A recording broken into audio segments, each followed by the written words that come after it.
recently? No. On your side? No. Look how flat it is. Wow. Absolutely flat.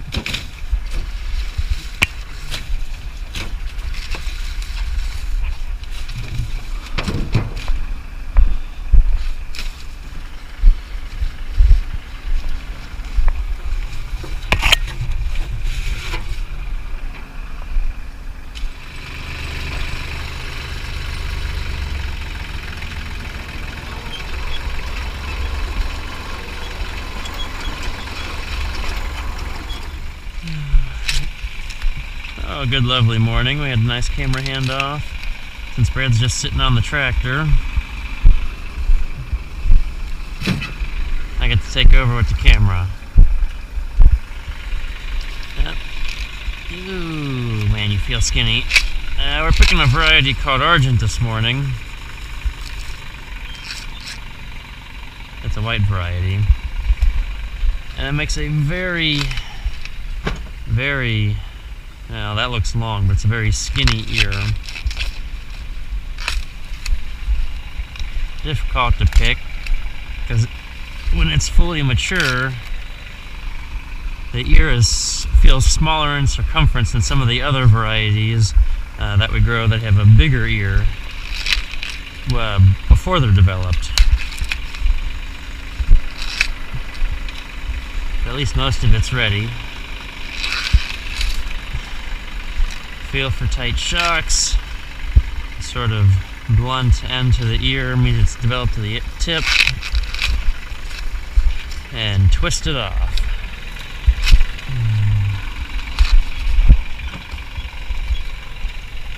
Typically it's, I'm not sure we're going to get much for second ear. Sometimes there's a few seconds.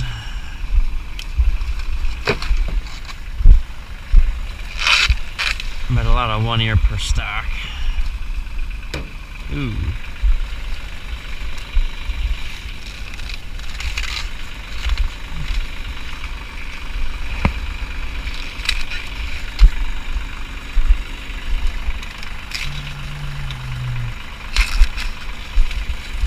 Ear height isn't bad, it's a little low. Try not to have to bend over too often. But it's great when it's all ready, so I don't have to sit there and search for ears and check if they're ready. It's kind of a small ear. It's got a good kernel formation, a slight worm in the end. But once we're so late in the season, worms are about unavoidable.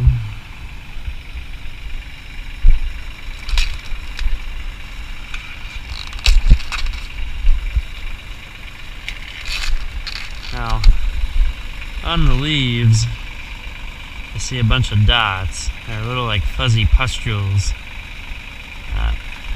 Well, that's a fungus, something they'd call a rust, attacking the plant, which, given the wet summer,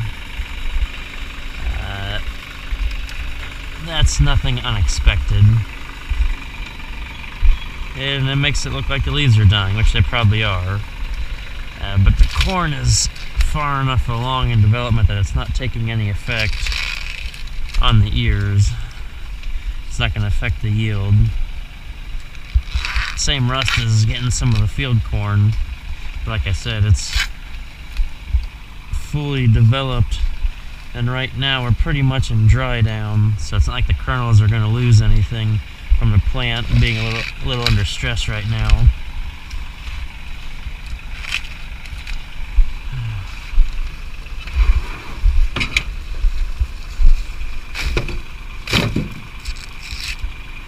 More worms. The only downside to the rust is you come out looking brown, like you killed an old rusty robot or something.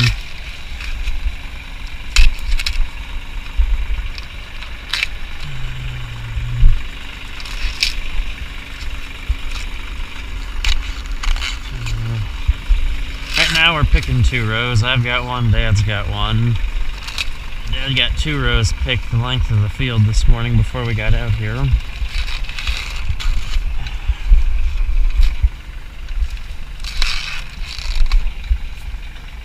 bombs over picking gourds.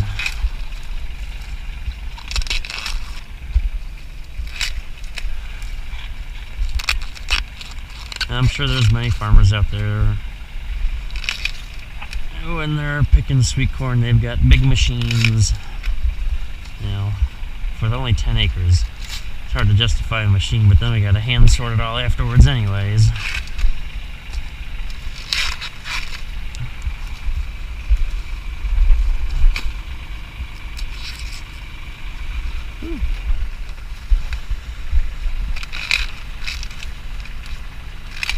Yeah, that one feels a little rough.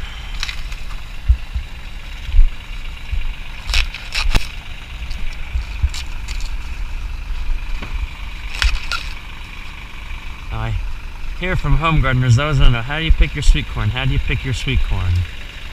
Well, I guess I've been doing it a while, it just comes naturally. But you gotta feel for tight shucks down the length of the ear, and the tip, well, I'll say will feel fat, but it won't be a quick transition.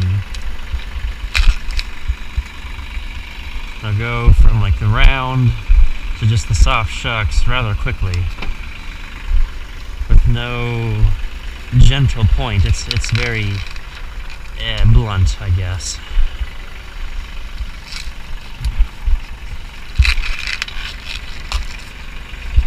And if there's a worm, you can feel it. There'll be a little bit of like a tunnel underneath the shucks. You can feel a slight divot you can press down.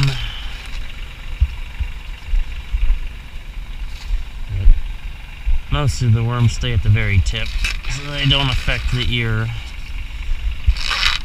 And most of our customers understand that we don't like to spray pesticides too much.